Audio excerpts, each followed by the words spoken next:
बदलाव तो बहुत देखे होंगे आपने। खुद में बदलाव, दूसरे में बदलाव, शहरों में बदलाव, लेकिन जनाब ग्वालियर के एक परिवार ने तो बदलाव के चक्कर में जमाना ही बदल दिया। जी हाँ, सही सुना आपने। इस मॉडर्न जमाने में हर कोई चाहता है कि मेरी शादी किसी पैलेस से हो या किसी बड़े होटल से हो, लेकिन जनाब इन्होंने अपनी शादी की है आदर्श गौशाला से। बिल्कुल आदर्श तरीके से, ठीक वैसे ही जैसे सदियों पहले शादियां होती थीं। जी हाँ, अगर बात की जाए बारात की, तो लग्जरी गाड़ियों की वजह ट्रैक्टर और बैलगाड़ी से आई। इतना ही नहीं दोस्तों, अगर बात की जाए बेटी की डोली की, तो उसे भी बैलगाड़ी से ही सजोया है। मतलब सदियों पुराने रीति रिवाजों से हुई इस शादी ने हमारे कल्चर को सजोया है। लेकिन बात यहीं आकर नहीं रुकती, बल्कि बात की जाए लोगों के बैठने की, तो कुर्सी या सोफे नहीं, बल्कि शुद्ध देशी कांस से बनी कुर्सियां थीं। और ये शादी रात में नहीं बल्कि दिन में की गई है। और इस शादी को देख बुजुर्गों को अपनी शादी की याद आ गई और उनकी जुबान से सिर्फ एक ही बात निकल रही थी कि वाह, शादी हो तो ऐसी। जी हाँ, सदियों बाद ये पुराने रीति रिवाजों से हुई शादी खूब चर्चाओं में है। मेरा नाम राम गोपाल सिंह, जी मैं मामा हूँ। मामा जी, आपसे सबसे पहला सवाल मेरा यही रहेगा कि जो मॉडर्न जमाने को छोड़ के बिल्कुल पूरे रीति रिवाज से शादी जो आपने की है, इसके पीछे क्या वजह रही है? गौ माता की इच्छा रही होगी, महाराज जी का आशीर्वाद है इसके पीछे। और मुझे ऐसा लगता है कि अगर हम इस तरह के व्यवहार करें तो विवाह में एक संदेश जाता है। जिस तरह से पाश्चात्य जीवन शैली को अपनाते जा रहे हैं और भारतीय संस्कृति को अपन भूलते चले जा रहे हैं, तो उससे इन सब चीजों से आज का जो युवा है वो निश्चित रूप से प्रभावित होगा। अरे, तो सबसे पहले तो अंकल आपका नाम मैं जानना चाहूंगा। आदर्श कुशवाहा, महोबा महोबा यूपी उत्तर प्रदेश के रहने वाला हूँ। मैंने अपनी बच्ची की शादी ग्वालियर में की है और शिवम सिंह है जो वर्तमान में ग्वालियर के रहने वाले हैं। ये सनातन धर्म से जुड़े हुए हैं, इसलिए इनका उद्देश्य था कि मुझे गौशाला से शादी करना है। यह हमारी परंपरा है, कोई नई चीज नहीं है। ये कल्चर हम भूल चुके थे, बस हम उसको रिमाइंड कर रहे हैं, विशेष कुछ नहीं है। यह प्रेरणा गौ माता से, गुरुदेव से मिली है मुझे।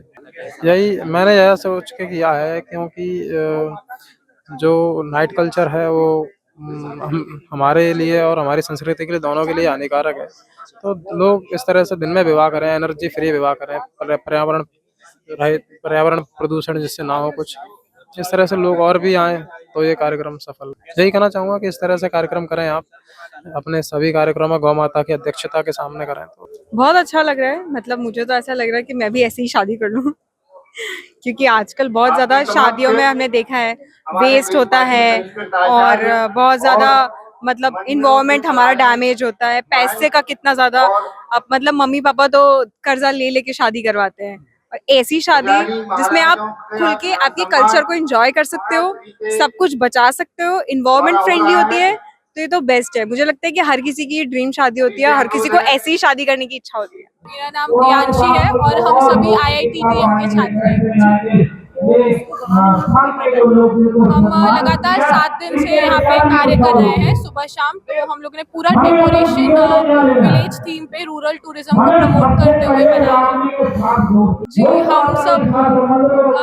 हम सब लोगों ने एक साथ मिलकर सोचा और हम लोग हमारी संस्कृति, हमारी पद्धति सबको भूलते जा रहे थे, तो हम पुनः चाहते थे कि सभी लोग हमारी संस्कृति को वापस जाने और जो आज की नव पीढ़ी है वो ये जाने कि पहले कैसे कार्य होता था और कैसे शहर होता था, गांव बसता था, उसी को हमने ध्यान रखते हुए यह बनवाया है। पुराना कल्चर है ना, लोग वगैरह पुराना कल्चर भूलते हुए जा रहे हैं, इसीलिए आप लोग वहाँ को सिखाने के लिए कि पुरानी पद्धति में किस तरीके से विवाह वगैरह होते थे, उनको समझाने के लिए ये पद्धति का उपयोग किया गया। जी, वैसे हम वैदिक परंपराओं से हैं। पहले से ही जब हम ये कृष्णायन देशी गौशाला गुरुदेव के सानिध्य में रहे हैं और ऋषभदेव महाराज जी का जो एक यहाँ पे बहुत सालों से रहा है, उनके सानिध्य में ये जो वैदिक संस्कार हो रहा है, तो इससे लोगों को एक प्रेरणा मिलती है कि आज के टाइम में जो शादियाँ हो रही हैं अक्सर ये एक वेस्टर्न कल्चर में आ रहा है। तो यहाँ पे जो एक शादी हो रही है वैदिक परंपराओं से, सारे वैदिक ब्राह्मण आ रहे हैं अलग अलग जगह से, वो वैदिक मंत्र का उच्चारण कर रहे हैं। तो यहाँ पे जो जो स्त्री और पुरुष हैं उनको विष्णु और लक्ष्मी का रूप माना जाता है। तो यहाँ पे वो वैदिक रीतियों से होता है, तो उनके जो ग्रह को अनुकूल में मानते हैं और वैदिक ब्राह्मण आता है और सब प्रकार से उनके ग्रह कुंडली भी देखता है। तो क्या है, जो एक शादी है इसमें फिर डिवोर्स का कभी सिस्टम नहीं रहता है। तो ये जो वैदिक परंपरा है ये हमारा ऋषिकुल का है। तो इसी से आज के जमाने में लोग को सीख होना चाहिए कि भाई जो ये शादी हो रही है ये वैदिक तरह से हो, इससे सुख शांति घर में भी रहेगी और साथ में जो अगली पीढ़ी आएगी उनको भी एक प्रेरणा मिलेगी, हाँ हमें ऐसे करना चाहिए। इससे हमारा एक संस्कृत बचा रहेगा और हमारे जितने भी ऋषि मुनियों ने हमें त्याग तपस्या से जो हमें ज्ञान दिया है उसको हमें प्रेरणा मिलती रहेगी। आज आदर्श गौशाला लालटपारा पर ग्रामोत्सव देशज में जो आज जो शादियों का कार्यक्रम किया गया है, तो मैं कहता हूँ पहले तो जिन्होंने शादी की उनको बहुत मेरी शुभकामनाएं। और आज के बेरोजगारी और समय के साथ साथ काफ़ी खर्चीला समय है और बहुत ही मतलब एफर्ट नहीं कर पा रहे हैं। तो मैं ऐसे कार्यक्रम शादियाँ करने से जो क्या है, जिसके पास वित्त है वो तो कर सकता है, जिसके पास आर्थिक रूप से कमजोर है तो बड़े बड़े कार्यक्रम देखकर वो करता है, तो वो उसको आगे आर्थिक रूप से वित्तीय परेशानी का सामना करना पड़ता है।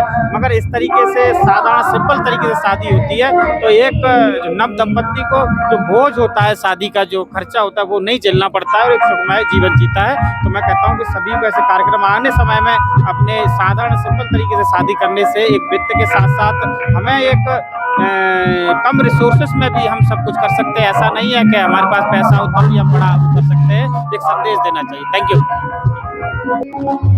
आज देश में महोत्सव कार्यक्रम आदर्श गौशाला में मनाया जा रहा है। प्रभु श्री राम को याद करते हुए ग्रामोत्सव का कार्यक्रम, विवाह उत्सव का कार्यक्रम और संपूर्ण कार्यक्रम आनंद से मना रहा है। तो आनंद उत्सव का कार्यक्रम इस गौशाला में मनाया जा रहा है। दूर दूर से लोग आए हुए हैं, 3 पद्मश्री आए हुए हैं, निहंग संत आए हुए हैं। तो अपने आप में यह कार्यक्रम भव्य है, दिव्य है। जिस प्रकार से यहाँ पे व्यवस्था की गई है पूरी सस्टेनेबल है, भोजन की जो व्यवस्था है वह जैविक है और लोगों को भोजन बिठाल के किया जाएगा। सांस्कृतिक कार्यक्रम चल रहे हैं, तो सब अपने भारतीय वेशभूषा में आए हुए हैं। तो यह कार्यक्रम अपने आप में अलौकिक है। वैदिक विवाह का आयोजन किया गया है यहाँ पर और यहाँ पर विवाह किया जा रहा है, पारंपरिक तरीके से किया जा रहा है। और पहला एक इस तरह का आयोजन है और आगे जाके और भी इस तरह के आयोजन किए जाएंगे। इससे ना ही केवल हमारे संस्कृति को एक बूस्ट मिलता है बल्कि एक रूरल टूरिज्म को एक बढ़ावा मिलता है। इसकी जो फोटो वीडियोस जाएंगी उससे एक अच्छा संदेश जाएगा ग्वालियर की तरफ से पूरे प्रदेश को और पूरे देश को। और मैं आशा करता हूँ कि यहाँ पर और भी आगे जाके विवाह हो और मैं नगरीय क्षेत्र की जो लोग हैं उनसे, ग्रामीण क्षेत्र के लोग हैं उनसे ये ज़रूर बोलना चाहूँगा कि एक बार गौशाला में आएँ आप और यहाँ पर आके व्यवस्थाएं देखें और उसको प्रमोट करें।